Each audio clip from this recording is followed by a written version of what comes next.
Hi everyone, welcome back to my channel. ఈరోజు మనం వంకాయ మొక్క ఇంట్లో ఎలా గ్రో చేసుకోవాలో చూద్దామండి. చూసారా, చెట్టు నిండా వంకాయలు కాసాయి.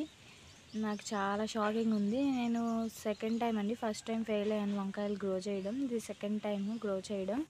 మనం సీడ్స్ వేసుకోవడానికి చిన్న నార్మల్ గ్రో బ్యాగ్స్ లాంటివి చిన్నవి ఉంటాయి కదా, ఆ సైజ్ తీసుకోవచ్చు. లేకుంటే నాకు ఇంట్లో ఇది ఇలా అవైలబుల్గా ఉంది, ప్లాస్టిక్ డబ్బా లాంటిది. నేను దాంట్లో నార్మల్ మట్టి తీసుకున్నాను, మాన్యూర్ అండ్ నార్మల్ కంపోస్ట్ తీసుకున్నాను. ఆ మూడు మిక్స్ చేసి పైన సీడ్స్ స్ప్రే చేస్తున్నాను. అలా దూరంగా వేసుకోవాలి.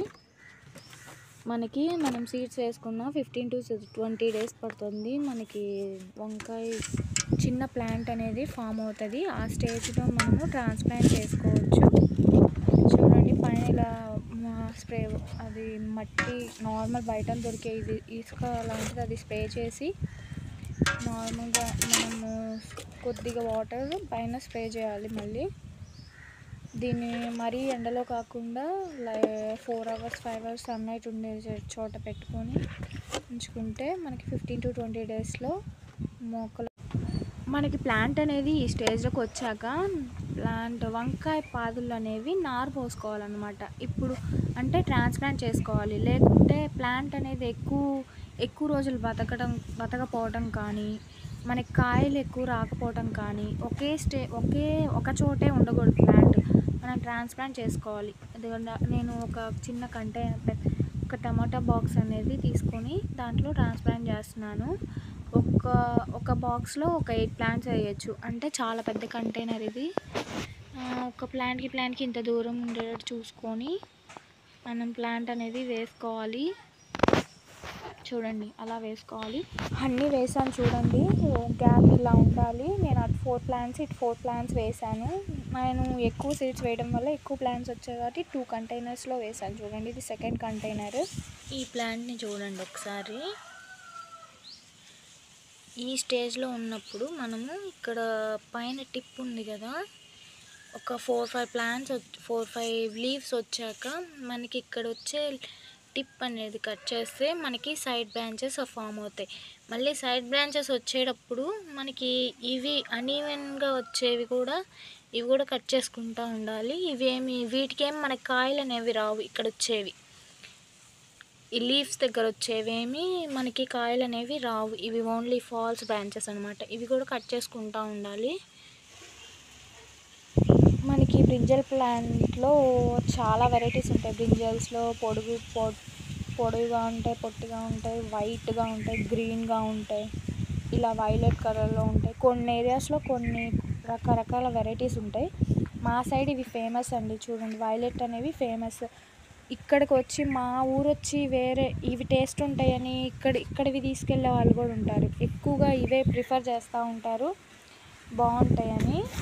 ఇవి చూడండి, ఇవి చాలా ఫేమస్ మా సైడు. బాగా పెద్దవిగా వచ్చాయి చూడండి. నేను మా సైడ్వే విత్తనాలు తెచ్చి వేశాను. వాటరింగ్ విషయానికి వస్తే, వాటర్ అనేది వంకాయ ప్లాంట్ ఎక్కువ అబ్జర్వ్ చేస్తుంది. నేల అనేది ఎప్పుడు తడిగా ఉండేటట్టు చూసుకోవాలి. ప్లాంట్ ఎండిపోయినట్టు కానీ అలా ఉండకుండా ఎప్పుడు వాటర్ ఇస్తూ ఉండాలి. సన్లైట్ అనేది వంకాయ ప్లాంట్కి ఎక్కువగా ఉండాలి. 7 to 8 hours సన్లైట్ ఉండేటట్టు చూసుకోవాలి మనం ప్లాంట్. అప్పుడే మనకి ఎక్కువ బ్రాంచెస్ అనేవి ఫామ్ అవుతాయి. మనకి ఎప్పుడైతే ప్లాంట్ పెద్దదిగా అవుతాం, ఎక్కువ బ్రాంచెస్ రావడం స్టార్ట్ అయ్యాక కాయలు కాసేటప్పుడు ప్లాంట్ వంగిపోవటం జరిగిద్ది. ప్లాంట్ వంగిపోకుండా ఒక స్టిక్ లాగా పెట్టుకొని, ఒక థ్రెడ్ కట్టి స్టిక్ లాగా పెట్టుకోవాలి. అప్పుడు ప్లాంట్ వంగిపోకుండా ఉంటుంది. ప్లాంట్ అనేది ఎదిగే స్టేజ్లో మనకి ఎక్కువ ఆకులు అనేవి ఉంటాయి. ఆ ఆకుల వల్ల మనకి ప్లాంట్ గ్రోత్ అనేది తగ్గిపోతుంది. అట్లాంటప్పుడు మనం ఎప్పటికప్పుడు ఆకు పెద్దదయ్యేదంతా ఎప్పటికప్పుడు కట్ చేసుకుంటూ ఉంటే కొద్దిగా బలం అనేది బాగా కాయలకు వచ్చి మనకు కాయలు పెద్ద సైజులో వస్తాయి. ఎప్పటికప్పుడు ఆకులు అనేవి మనము రిమూవ్ చేసుకుంటూ ఉండాలి. పెద్ద ఆకులు కొత్త వచ్చే న్యూ లీవ్స్ వస్తూనే ఉంటాయి. మనం పాతవి తీసేస్తూ ఉండాలి. కింద ఉండే పెద్ద లీవ్స్ అనేవి కట్ చేసుకుంటూ ఉండాలి ఎప్పటికప్పుడు. చూడండి, అలా కట్ చేసుకోవాలి. వంకాయలు అనేవి చేదొస్తాయి అంటారు కదా, అందరూ అంటూ ఉంటారు వంకాయలు ఎందుకు చేదొస్తాయి ఏంటని. వంకాయలు అనేవి మనం అనీవెన్గా వాటర్ ఇవ్వడం కానీ, లేకుంటే మనకి ఒకరోజు బాగా వర్షాలు పడి పక్క రోజు ఎండలు రావడం, ఒక్కసారిగా రోజు బాగా ఎండలు ఉండటం వల్ల కానీ అలా మనకి వంకాయలు అనేవి చేదొస్తూ ఉంటాయి. అనీవెన్గా వెదర్ కండిషన్స్ అనేవి చేంజ్ అవుతూ ఉన్నప్పుడు మనకి వంకాయలు అనేవి చేదొస్తూ ఉంటాయి. పుచ్చులు అనేవి మనకి వెదర్ చల్లబడి ఎక్కువగా అదే మనకి వర్షాలు పడే స్టేజ్లో బాగా మంచు వచ్చే స్టేజ్ అప్పుడు మనకి ఎక్కువగా పుచ్చులు అనేవి అవుతాయి. ఎక్కువగా మనకి కొత్త అన్ని వెరైటీస్ అవి పురుగులన్నీ పడతా ఉంటాయి. దానివల్ల ఆ స్టేజ్లో మనకి ఎక్కువ పురుగు పట్టడం అలాంటిది అవుతూ ఉంటుంది. ఆ టైంలో మనం నీమ్ కేక్ స్ప్రే చేసుకుంటూ ఉండాలి ప్లాంట్కి.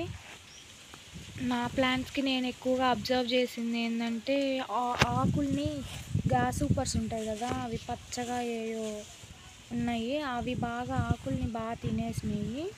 కాయలు ఏం డ్యామేజ్ అవ్వలేదు కానీ ఆకుల్ని బాగా తినేసి మొక్కలు బాగా హోల్స్ పెట్టినాయి. దానివల్ల ప్రాబ్లం ఫేస్ చేశాను నేను. అంతకన్నా కాయలు ఏమి ప్రాబ్లం అవ్వలేదు. ఫెర్టిలైజర్స్ విషయానికి వస్తే మనము ఆ వంకాయ పాదుల దగ్గర, అదే మనం రూట్స్ ఉండే దగ్గర ఎప్పటికప్పుడు మనము వారానికి ఒకరోజు అక్కడ ఉండే మట్టిని కొద్దిగా అక్కడ రూట్స్ దగ్గర కదిలిస్తూ ఉంటే ఆ సాయిల్ని మనకి రూట్స్ అనేవి కొద్దిగా ఎయిర్ అనేది వెళ్ళి మనకి ప్లాంట్ అనేది కొద్దిగా ఎక్కువగా పెద్దదిగా ఫామ్ అవుతుంది. మనకి కాయలు కూడా పూత కూడా ఎక్కువగా వస్తూ ఉంటుంది ఆ స్టేజ్లో. నెక్స్ట్ కమింగ్ టు ఫెర్టిలైజర్స్ విషయానికి వస్తే నేను ఎక్కువగా కౌ మాన్యూరే యూస్ చేశాను. కంపోస్ట్ లాంటివి కూడా ఏమి ఇవ్వలేదు. వంకాయ పాదులకి మనం మాన్యూర్స్ ఇస్తే చాలు, అంతకన్నా ఎక్కువ అవసరం లేదు. అదే వారానికి ఒక్కసారి అక్కడ పాదుల దగ్గర మనం చూసుకుంటూ ఉంటే చాలు, మనకి వంకాయ ప్లాంట్ అనేది చాలా ఫాస్ట్గా గ్రో అయ్యి మనకి కాయలు అనేవి వచ్చేస్తూ ఉంటాయి ఫాస్ట్గా. మనకి వంకాయ ప్లాంట్కి అనేది పాలినేషన్ అనేది ఏమి ఉండదు, ఇవి సెల్ఫ్ పాలినేటెడ్ అనమాట. మనకి ఉండే ఫ్లవర్లోనే మేల్ గ్యామెట్స్, ఫీమేల్ అనేది రెండు కలిసే ఉంటాయి.